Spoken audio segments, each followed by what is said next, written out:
dipegang pelan-pelan gini, didekati si hantu itu langsung membalikkan muka, mukanya rata guys. Jadi mukanya itu ndak ada, cuman ya kayak gini, cuman kulit tok ini, kulit gini loh. Jadi nggak ada mulutnya, nggak ada hidungnya, nggak ada matanya, raw mata.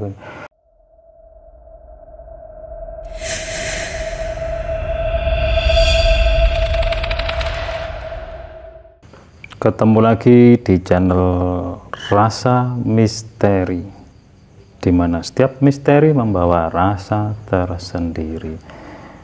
Ini saya mau menceritakan pengalaman teman saya ya teman-teman ya guys ya teman-teman menceritakan kisah yang dialami oleh teman kerja atau apa ya.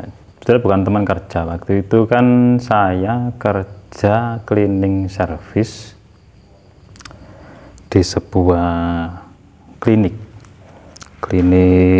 kayak apa ya, kayak UGD gitu loh, tapi nggak besar, bukan kayak rumah sakit daerah atau apa gitu, klinik klinik swasta. Tapi ya 24 jam juga. Terus di situ itu ada mbak-mbak, sebut aja namanya siapa guys, jenenge guys, Nuni, Nono, Fitri ya, sama Mbak Fitri ya. Mbak Fitri ini adalah salah satu peserta magang atau apa itu namanya, praktek itu loh, perawat yang magang di klinik itu. Ini ceritanya gini. Ini ceritanya bukan di kliniknya loh ya, guys ya. Jadi ceritanya ini di kos-kosan tempat si Mbak Fitrinya ini ngekos atau tinggal. Sebetulnya ada banyak kos-kosan di sekitar klinik itu ya. Cuman karena kalau lokasi yang agak strategis kan biasanya kan mahal ya guys ya. Jadi si Mbak Fitri ini nyari lokasi yang agak lumayan jauh. Jadi kalau misalnya itu kalau kayak Mojokerto gini ya, itu di kota lah, dia itu nyari yang lokasi di kabupatennya gitu. Jadi agak desanya lah kayak gitulah. Nah, di situ murah, kos-kosan di situ murah. Nah, ceritanya gini itu waktu itu. Kan waktu saya bersihin kantin tuh ya, kantin yang biasanya untuk ngumpulnya pegawai-pegawai itu. Nah, Mbak Fitri itu kan duduk. Ya, terus tahu-tahu waktu saya bersihin itu, Mbak, permisi Mbak, sedikit tak bersihin dulu. Kan tempatnya kan kotor. Itu sudah melebihi jam waktu makan soalnya. Jadi Mbak Fitri ini mestinya istirahatnya jam 12 gitu ya, sampai jam setengah 1, jam 1. Dan itu waktu itu masih ada tugas, jadi dia itu istirahatnya agak telat. Udah jam 1-an lebih, itu waktunya aku bersih-bersih memang. Saya tak bersihin. Nah terus tiba-tiba ini Mbak Fitri ini ngomong gini sama saya itu, Mas, sampean percaya hantu dong? Loh, kenapa Mbak, emang ya Mbak, kok tahu-tahu tanya sampean percaya hantu gitu? Oh, enggak apa-apa wis. Ada apa sih Mbak?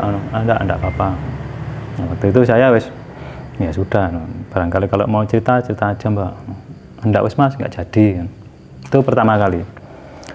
Jadi tak bersihin, habis itu sudah.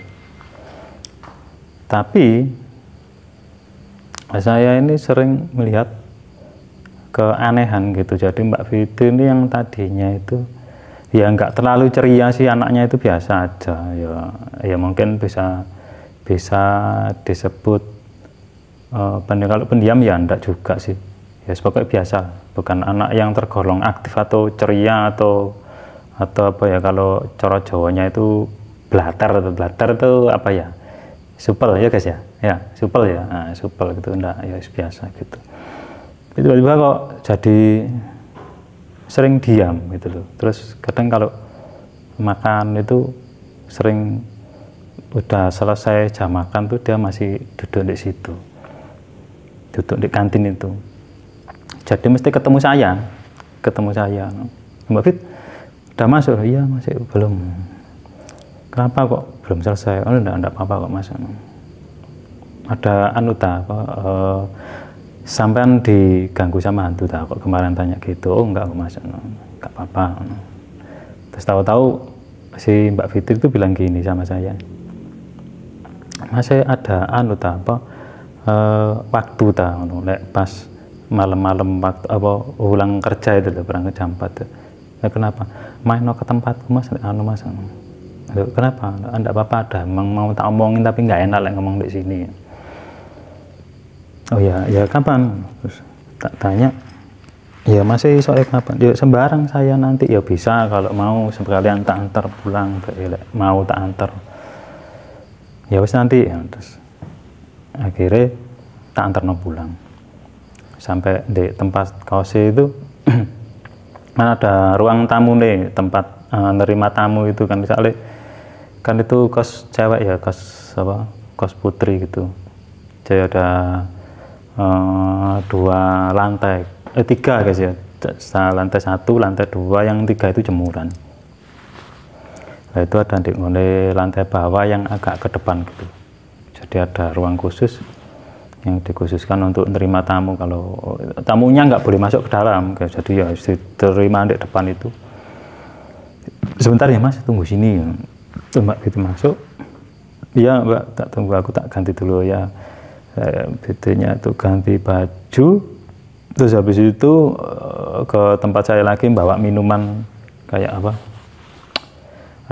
teh yang ada botolan dulu guys, kayak gitu itu. Terus gini Mas, aku tanya teman-teman, katanya sampean punya apa kenalan orang-orang supernatural atau apa anak indigo atau orang pintar gitu, katanya loh, kata teman-teman. Kenapa Mbak? Makanya ada hubungannya yang kemarin aku tanya itu loh Mas, sampean percaya tuh? Saya jawab, yo percaya nggak percaya, tapi yo masalahnya kan kita itu hidup berdampingan ya dengan makhluk gitu. Jadi mau nggak mau, ya mau nggak percaya, mau nggak ya memang mereka ada. Dan mereka itu sama-sama ciptaannya Tuhan. Jadi ya memang ya percaya saya emang ada. Kenapa emang gini loh Mas, terus itu Pak Fitri ini mulai cerita. Dia cerita awal mula dia ngekos di situ itu kan karena memang kondisi perekonomian ya guys ya. Jadi dia itu bukan orang yang berada dan bukan orang yang memiliki apa itu harta banyak ya. Jadi makanya sampai ngekos di pinggir. Aku harus dicari tempat yang agak jauh. Tapi ya itu tadi, terus dia cerita, aku dulu nggak nyangka Mas di sini ternyata ada itunya, banyak hantunya. Hantunya emangnya kenapa? Gini ceritanya itu. Waktu saya masuk ke sini, itu saya nggak tahu kalau ada hantu seperti gitu itu. Ya saya tahu kalau hantu itu ada, tapi saya nggak ngira kalau tempat ini ternyata banyak hantunya. Gimana ceritanya itu? Awalnya gini Mas, waktu saya kan ngekos berdua, intinya bilang gitu. Jadi dia ngekos itu di situ ada temennya guys. Satu kamar itu diisi sama anak 2. Nah, terus setiap malam itu kok selalu ada kayak ada yang ngetok gitu, ngetok pintunya itu mulai dari kira-kira 3 atau 5 harian gitu loh, 3-5 harian dia di situ. Nah tapi sebelumnya itu dia sudah sering lihat. Jadi di tempatnya dia itu kan kayak kamar antar kamar gitu kan, hadap-hadapan ya. Jadi pintu depan sama pintu sini, pintu sini ada lorong gitu ya. Ini ada di lantai 2. Mbak Fitri ada yang di kos yang di lantai 2. Nah di lorong itu sering kok ada kayak orang lewat gitu, orang jalan gitu, tapi nggak pakai sandal. Padahal kan di situ kan kebanyakan kan kalau tempat kan umumnya ya kalau kos kayak gitu kan mesti kan pakai sandal terus sandalnya dilepas di depan kamar itu. Itu aneh gitu, ada kayak orang jalan gitu. Itu yang hari pertama sampai hari yang mlebu di ketok. Terus sering ada kayak gini, kayak gini deh guys. Nah, kayak gitu, kayak pintunya itu kayak ada yang kayak ada yang gedok gitu. Tapi anehnya waktu ditanya temannya yang sekamar itu kan ada 2 tadi kan, sama-sama ceweknya kan, temannya, kamu nggak dengar itu? Dengar apa ya? Ini yang temannya itu ini nggak mendengar. Jadi yang mendengar itu hanya si Mbak Fitrinya itu, ya kayak diketok itu, dok kayak gitu itu. Nah, dia nggak berani buka, nggak berani untuk nganu itu. Terus besoknya tetangganya yang sebelah sana, ini kan temannya juga, sama-sama praktek kerja di klinik yang sama, yang sebelahnya ya sebelah. Itu tahu-tahu cerita ke Mbak Fitrinya itu, Fit, kamu tadi malam dengar ada yang ngetok? Iya, ada depan yang ngetok itu. Di tempatku kok ya ada yang ngetok ya. Nah ini mulai curiga ini. Tuh kok ada yang ngetok? Siapa ya? Terus aku tadi waktu malam aku iseng-iseng karena sudah terlalu sering. Ini yang temannya bukan Mbak Fitrinya itu. Di begitu diketok itu dia berdiri di depannya pintu itu. Berdiri di depannya, di balik pintu maksudnya, bukan di depannya. Depannya kan di luar. Jadi di dalam, di baliknya pintu didengarkan. Kayak ada orang nangis gitu. Habis nangis ketawa. Kayak gitu. Terus habis itu kan ketakutan tadi si temannya Mbak Fitri itu. Terus berusaha menenangkan diri, terus ditanya, kalau kamu ya apa ngetok? Enggak, kalau aku cuman diketok-tok kayak gitu. Cuman gitu tok lah Mbak. Saya tanyanya gitu. Ya enggak Mas, kadang-kadang itu ada lagi, saya pernah itu. Nah di kamarnya si Mbak Fitri itu kan ada kayak meja rias gitu ya guys ya, meja apa ya. Ya pokoknya kalau biasanya kos-kos kan ada yang sudah tersedia meja sama lemari, terus tempat tidur kan biasa itu meja itu memang bukan bawaannya Mbak Fitri atau temannya yang itu, bukan. Jadi memang disediakan sama yang punya ngekos itu, yang punya kos. Nah posisi meja itu di gimana ya, jadi lurus dengan dipannya si Mbak Fitri ini. Jadi ini misalnya dipannya Mbak Fitri gitu. Nah situ itu dipannya temannya, lah mejanya itu di situnya itu guys, di situ ya. Bisa bayangkan ya, jadi ini dipannya tempat tidurnya si Mbak Fitri tadi. Lah temannya kan di sebelah sana, meja itu di sana ya, meja itu ada sana. Itu ada kursinya kan. Nah itu ada kursinya. Tengah malam sekitar jam berapa ya dia cerita itu, aku lupa. Ini soalnya udah lama guys ceritanya itu. Dulu waktu aku kerja pertama kali aku jadi cleaning service itu tahun berapa itu, udah sekitar 13 atau 15 tahunan yang lalu. Nah sekitar jam 2an lah segitulah. Nah, si Mbak Fitri ini kan mau ke kamar mandi. Nah, dia bangun gini, loh kok ada anak belajar di situ, belajar gini, belajarnya itu gini guys, nunduk gini, tapi dari belakang ya, lihatnya itu Mbak Fitrinya itu lihatnya dari belakang, nunduk gini. Nah si yang duduk tadi itu dikira ini temennya tadi itu guys. Belum sempat Mbak Fitri kan, maksudnya Mbak Fitri karena temennya kan satu kamar, maksudnya itu mau siapa, kok belum tidur dia noleh gini. Kaget Mbak Fitri, loh lah kok temanku di situ. Nah, terus ini siapa lah, begitu dia noleh zet, anak itu langsung hilang. Nah saya bilang, sampai gitu ya, jadi sampean sudah tahu. Iya tahu wujudnya seperti apa ya, saya kira itu temanku itu Mas, duduk di situ posisi belajar gitu ya di meja gitu. Tak pikir kok lu kok sampai jam 2 mau tak sapa kan, mau lu kamu kok belum tidur. Kok belum tidur, kenapa, nggarap laporan Nah, saya kan otomatis habis bangun gini kan, ya cara nggak sengaja kan kelihatan kan sebelah sana. Kalau kita lihat gini kan mesti sana kan kelihatan dikit. Saya itu pas kebetulan juga saya pas noleh ke sana. Loh, kok teman saya kok tidur? Itu sini siapa? Gitu. Nah, begitu saya noleh ke sini, ini anak ini sudah hilang, sudah tidak di posisi yang tadi itu. Itu yang kedua. Terus lain hari lagi di hari yang lain itu dia pas mandi habis kerja kan sekitar jam 4 sampai di rumah kan sekitar setengah 5 gitu. Nah, jam 5-an itu dia mandi. Setelah jam 5 mandi itu, nah, ini di sebelah ini kan, ini kamar mandinya di dalam ya guys ya. Ya, jadi kamar mandinya ini di dalam. Jadi ini ada ruangan khusus yang tempatnya kamar mandi di situ. Jadi kalau mandi nggak usah keluar. Nah, waktu dia mandi di kamar sebelah, yang sebelah sana, yang sebelah sana loh. Kalau sebelah sini kan ini temannya yang satu klinik tadi. Ya. Kalau di sebelah sana kan ada penghuni yang lain di lantai 2 itu. Nah, waktu dia mandi,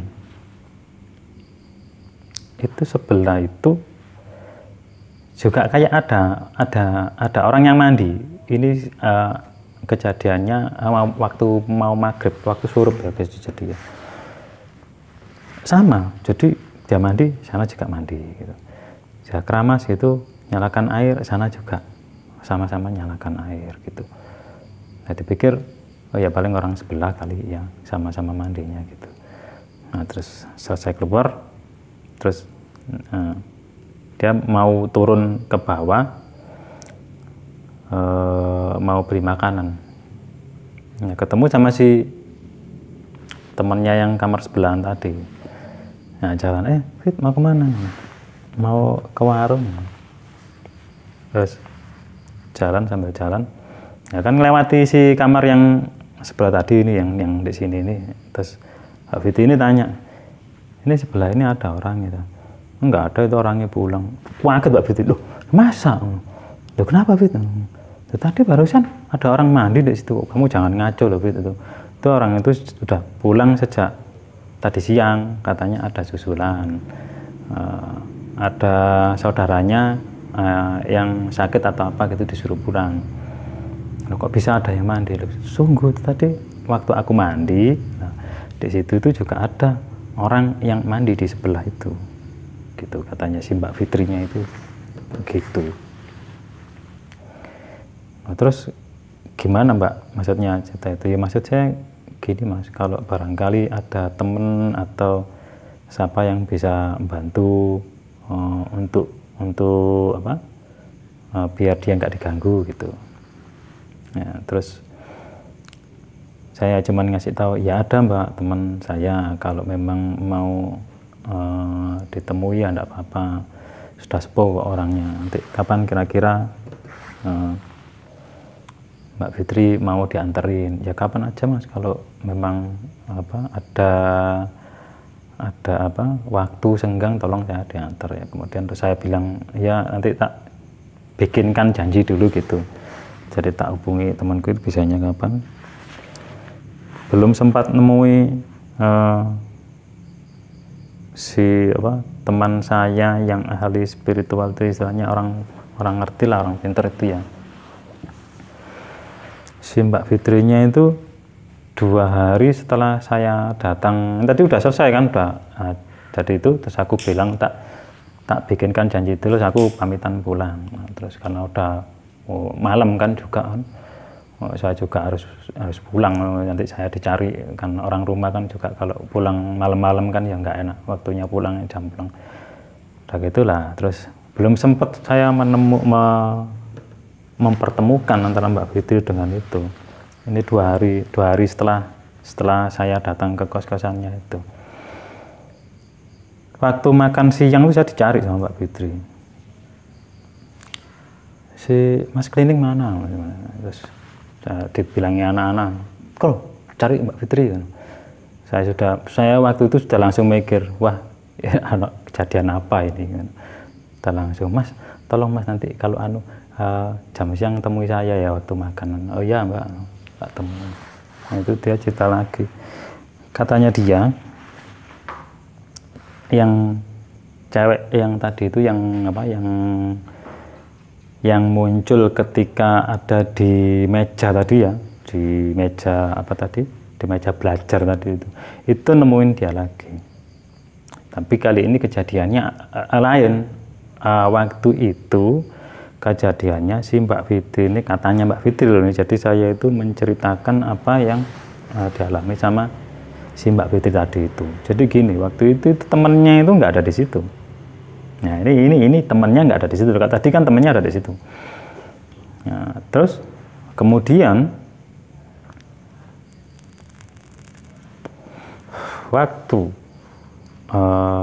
Mbak Fitri ini ceritanya DE masuk shift malam ya. Shift malam itu mungkin sekitar jam berapa ya, jam 9-an, jam 10-an gitu ya mungkin ya siap-siapnya. Nah ini dia itu di alarm sekitar habis isaan jam 7:30, jadi dia habis sholat maghrib itu tidur. Nah terus alarm sekitar jam 7:30, jam 8-an lah gitu. Nah si temannya ini kan masuk shift sore ya, shift sore nanti pulangnya kan yang jam 10 itu. Jadi posisi temannya ini nggak di kos-kosan ini waktu itu. Si Mbak Fitri ini sendirian. Nah terus waktu dia bangun, si hantu yang yang tadi pernah muncul tuh yang di meja belajar itu muncul lagi, tapi dia kali ini tuh dia nggak sama sekali nggak sadar kalau itu hantu, karena dia pikir waktu itu adalah temennya yang masuk shift sore tadi itu.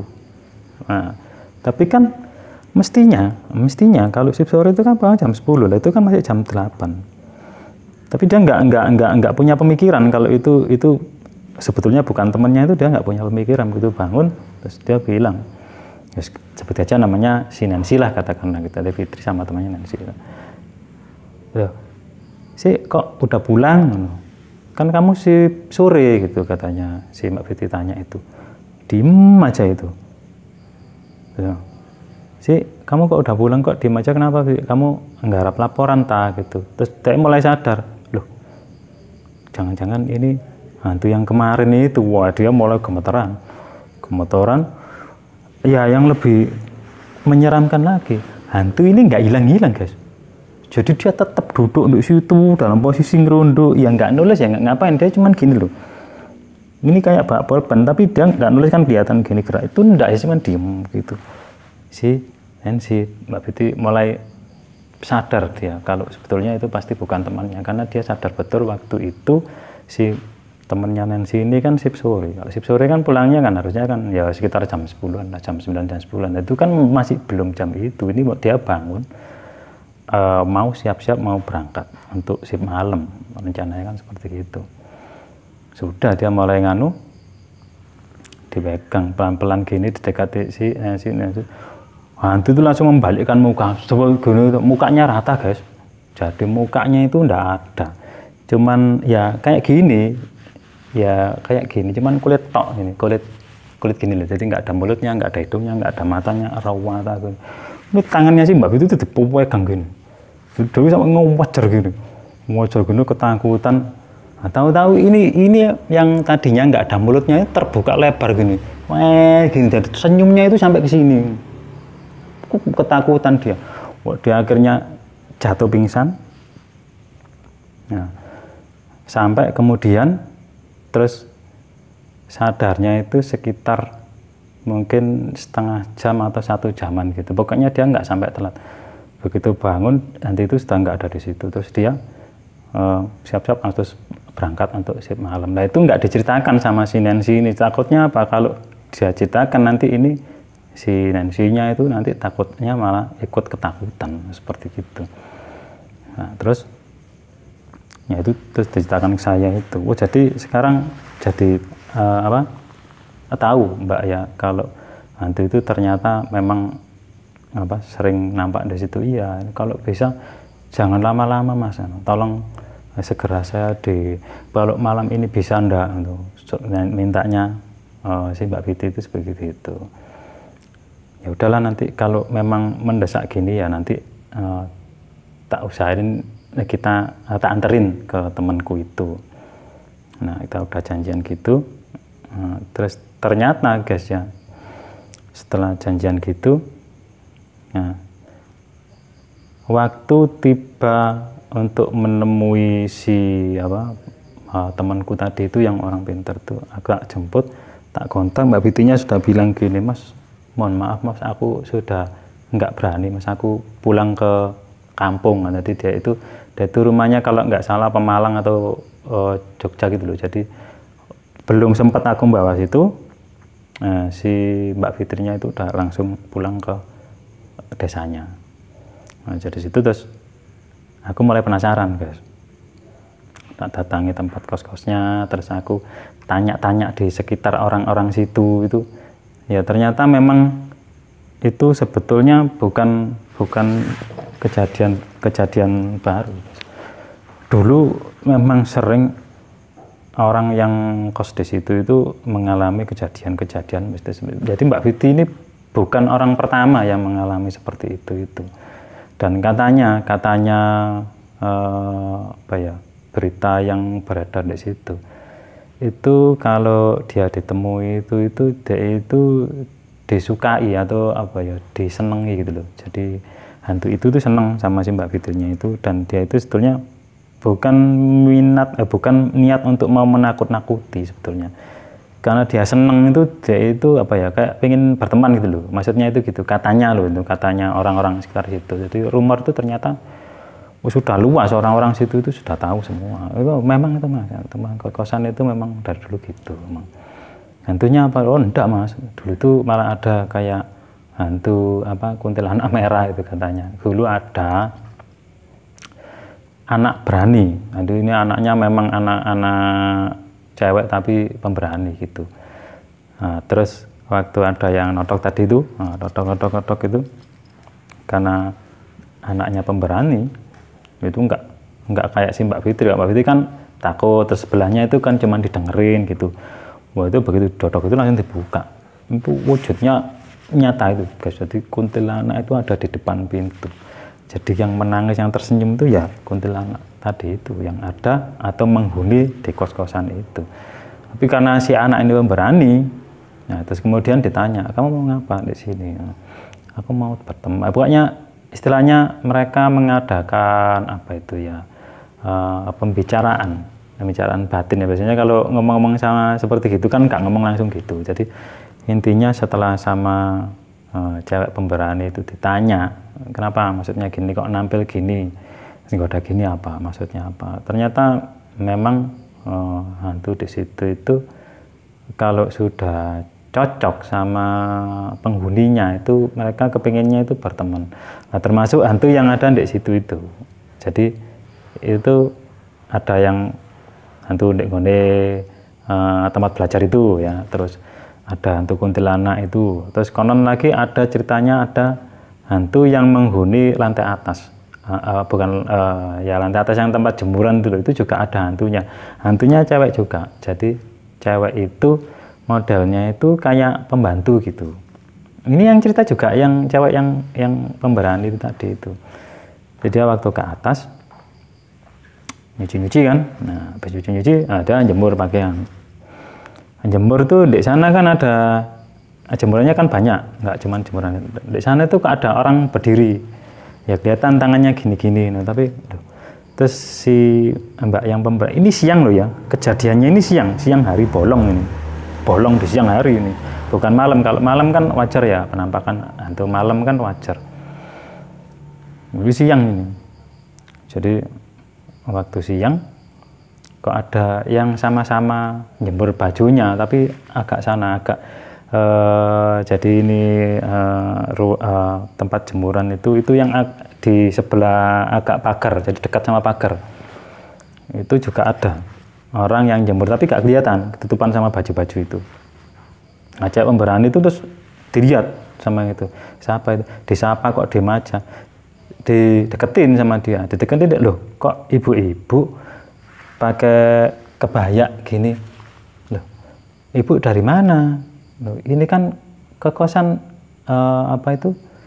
maksudnya kan cewek-cewek semua, maksudnya cewek yang anak-anak kuliah, kan nggak pernah ada ibu-ibu di situ, kok bisa dia nyemur pakaian di situ, terus ditanya, ibu dari mana? Ibu itu cuma senyum aja, senyum, terus itu ambles ke bawah, itu menghilangnya itu kayak mimpes ke dalam tanah gitu, seret gitu hilang gitu. Oh setan itu katanya si cewek tadi gitu. Nah terus dari situ terus cewek itu menceritakan ke warung-warung, ya Bu di situ tuh ada nih gini, oh iya Mbak emang gitu-gitu. Nah itu cerita yang pernah terjadi di kosan itu. Ya, sebetulnya ada cerita lain guys di kosan itu. Jadi kosan ini kan lokasinya agak masuk ya guys ya. Jadi ini ada gang masuk, terus ini ada kayak pertigaan gitu masuk gang. Nah, sini ini juga notok di pojok sendiri dekatnya makam guys. Lokasinya itu dekat makam. Nah di pertigaan tadi itu yang masuk ke sini ini kan ada gang notok terus belok kanan. Nah notok belok kanan ini yang melewati makam, jadi ini lokasinya di pertigaan tadi ini kan ada rumah ini tempat kos-kosan kan, ini ada makam guys. Di belakangnya bangunan kos-kosan itu ada makam, sana juga makam. Nah ini kan gang yang lurus tadi itu, nah depannya ini juga makam. Nah ini juga pernah ada kejadian di situ, sopir yang diganggu sama penghuni apa ya istilahnya, makhluk astral di situ itu juga ada. Besok nanti tak ceritain lagi yang sopir yang digoda, sopir ekspedisi yang malam-malam harus melewati situ untuk mengirim barang ke desa lain. Soalnya desa di sebelah sana itu guys itu harus lewat sini, harus lewati dekat kos-kosan itu yang ada kuburannya itu. Sebenarnya ada akses lain yang di jalan utama, tapi kalau lewat sana jauh guys, muternya jauh. Jadi untuk menyingkat waktu itu kadang-kadang ada sopir yang cari potong kompas lewat situ. Itu kejadiannya juga sama mengerikan itu. Sama catatannya ya si cewek yang ini tadi yang mukanya enggak ada tapi wujudnya lain guys. Besok lagi tak ceritain di video lain. Sampai di sini dulu, tetap di channel Rasa Misteri, di mana setiap misteri memiliki rasa tersendiri.